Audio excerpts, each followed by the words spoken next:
Woi lo semua, balik lagi di channel gue Sony April, tempat lo belajar Photoshop dan freelancer. Jujur cuy, jadi ada beberapa hal yang bikin gue nyesel jadi desainer.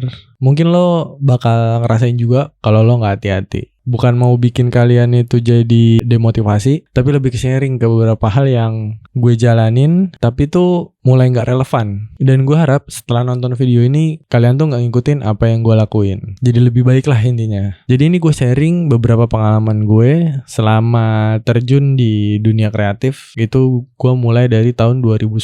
Dari gue nyoba Photoshop itu Photoshop 7. Udah lumayan lama banget. Tapi sebelumnya, jangan lupa subscribe. Sama nyalain lonceng notifikasinya biar lo gak ketinggalan video-video terbaru dari gue. Yang pertama, ini yang paling berdampak gue sekarang. Harusnya lo fokus ke satu hal aja sampai lo jago. Jangan ke banyak hal kayak gue. Gue bisa banyak hal, bisa desain logo, desain sosmed, poster, buku, digital imaging, video editing, motion graphic, 3D, gue bisa semuanya. Bukannya bagus bang, lo kan jadi punya banyak skill. Karena gue bisa semua, justru di situ cuy masalahnya. Tapi tuh kalau misalnya dinilai dari 1 sampai 10, nilai gue dalam setiap skill gue tuh cuma paling 6 sampai 7. Yang menurut gue tuh biasa aja. Dibilang jago gak jago banget, dibilang beginner ya gak beginner.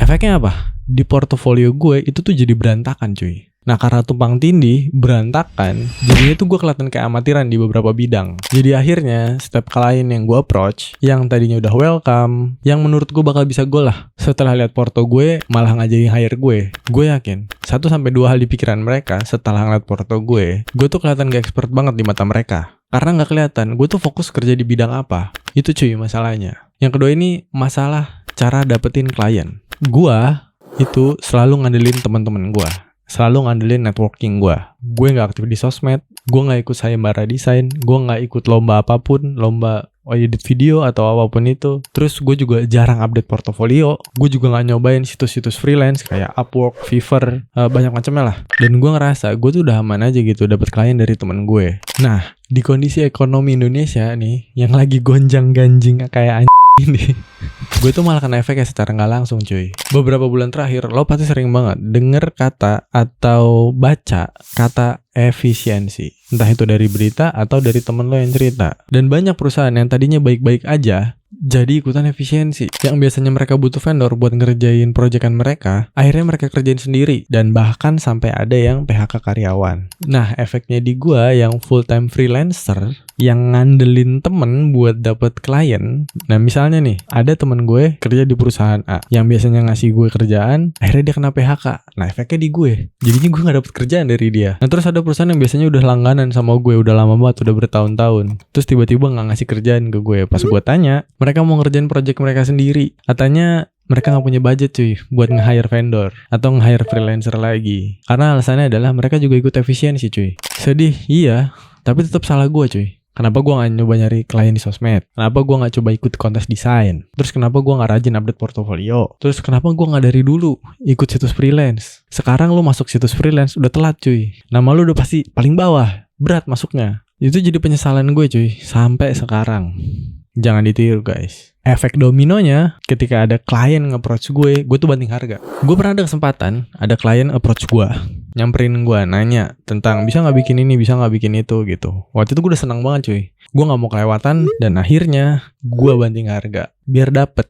Alhasilnya memang dapet, tapi efeknya pas ngerjain gue tuh jadi gak semangat, gak ada ide fresh. Terus gue gak ada arah jadinya kayak mau bikin apa. Bahkan ketika gue ngelihat hasil akhirnya tuh di waktu gue udah mepet sama deadline, gue tuh masih ngerasa kurang cuy. Gue pribadi kayak apalagi ya gitu, udah stuck lah. Dan akhirnya waktu gue submit ke klien gue tahu klien gue tuh masih ini masih kurang nih gitu. Cuman gue ngeliat kayak klien gue nih ngerasa gak enak sama gue. Udah dapet harga murah, masa iya sih revisi mulu. Akhirnya ya udah aja dan terjadilah tidak ada repeat order. Ya gue tahu klien gue jadinya kecewa dengan hasil yang gue kasih. Nah ini tips dari gue buat kalian yang lagi ngalamin hal kayak gue, atau buat yang lagi mau mulai di dunia kreatif. Yang pertama, fokus aja cuy ke satu skill aja. Contoh nih gue sekarang, gue lagi dalamin bener-bener namanya digital imaging. Buat poster, terus gue kerucutin lagi. Posternya apa? Poster film. Terus gue kulik lagi dari nol. Gue juga ikut komunitas desain buat sharing, terus diskusi sama yang udah pro di bidang ini. Beberapa temen gue memang digital imaging artist. Terus gue juga ikut kelas yang isinya tuh ngebahas tentang digital imaging. Pokoknya gue kulik terus cuy.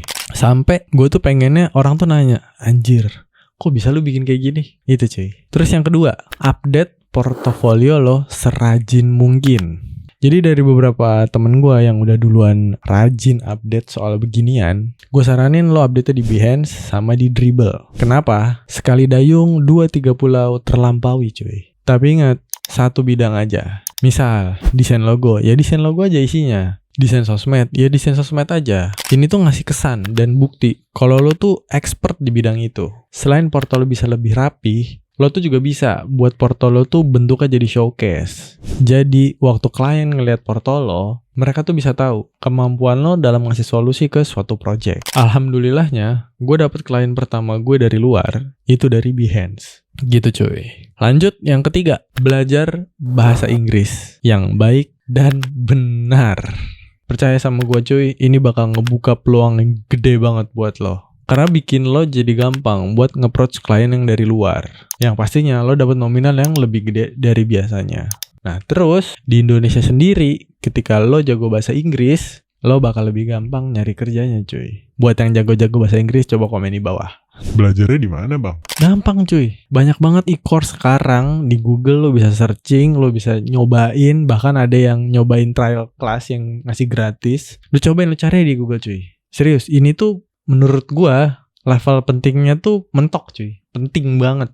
Dan lo harus mulai dari sekarang kalau menurut gue. Terus yang keempat, bikin brand image di sosial media lo. Entah itu Instagram, entah itu YouTube, TikTok, bebas. Ini tuh jadi satu cara buat lo ngejaring klien baru dan networking baru. Jadi ya nggak ngandelin temen lagi buat nyari job yang baru. Misalnya nih, gue Sony, gue mau achieve gue sebagai desainer poster film atau iklan dengan metode digital imaging. Nah, gimana gue cara nge-achieve-nya? Gue harus bikin fake project, poster film atau iklan yang out of the box. Misal, bikin tutorial gimana cara ngembangin ide dan konsep. Terus bikin tutorial gimana cara bikin efek ABCD yang kayak biasanya gue lakuin. Ya sedikit banyak kayak gitu cuy. Dan yang terakhir, kalau gue bisa muter waktu cuy, gue bakal dari awal fokusin skill gue ke satu aja sampai expert. Dan itu jadi titik balik gue sekarang. Ingat cuy, gak ada kata telat buat berbenah. Kunci sukses ya konsisten. Kalau di kasus gue, ya konsisten untuk berbenah. Sekali lagi, thank you buat yang udah nonton. Semoga bermanfaat. Kalau mau diskusi, gue tunggu di kolom komentar. Jangan lupa like, subscribe. See you in next video. Bye-bye.